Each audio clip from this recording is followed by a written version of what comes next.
for his great journey. All right, Mr. Ghosh, your thoughts on this massive feat that India is about to step into. The fact of the matter is that this should not come as a surprise, Mr. Ghosh, considering the fact that India has gone leaps and bounds in its space exploration and is trying to achieve that final frontier, which the Americans have already reached. This was a very organic step. This was a very organic update, which was only a matter of time, and here it is. Absolutely. I look at it from the point of view that India aspires to be a space superpower. And we're almost there, so to say. Now, these steps, as you said, are organic or logical steps towards that aim.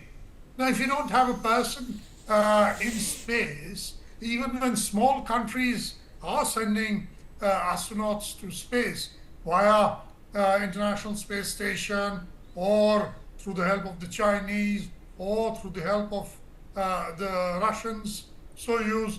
So it would really put us back.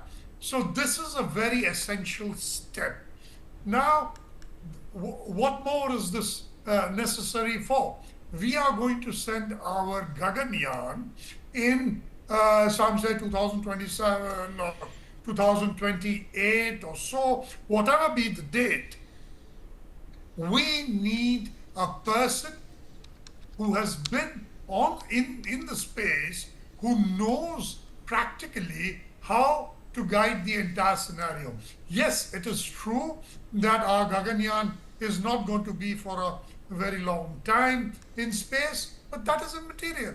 So you need a person who's been there, who's experienced to guide all the three or four astronauts that we are going to send in on the Gaganyaan. And now, mind you, this Shubhanshu, it's been a very, very arduous journey. And this is something which I think the media has not really focused on. It has commenced somewhere in 2019.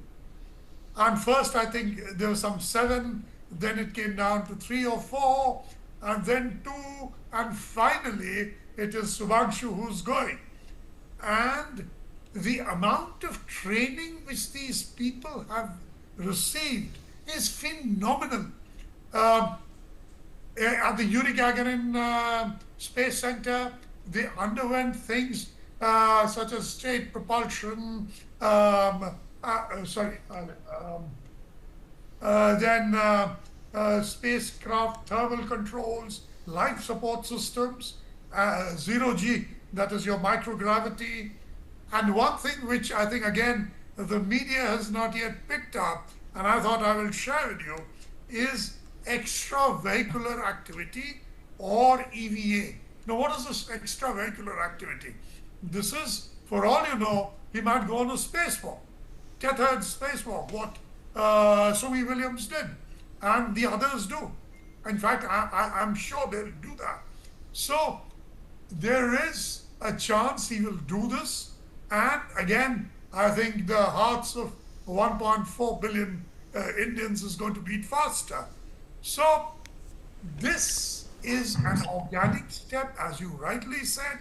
It is a necessary step for our development as a space power, and I'm sure that this is going to be absolutely, what should I say, a hearty success. Of course, one must always say that space is a hard taskmaster. It does not accept any mistakes. So I'm sure all those have been taken care of. And this is not the first time that Axiom is sending, and Falcon 9 is going, Falcon 9 Block 5 is going with the astronauts. So I'm really looking forward to it.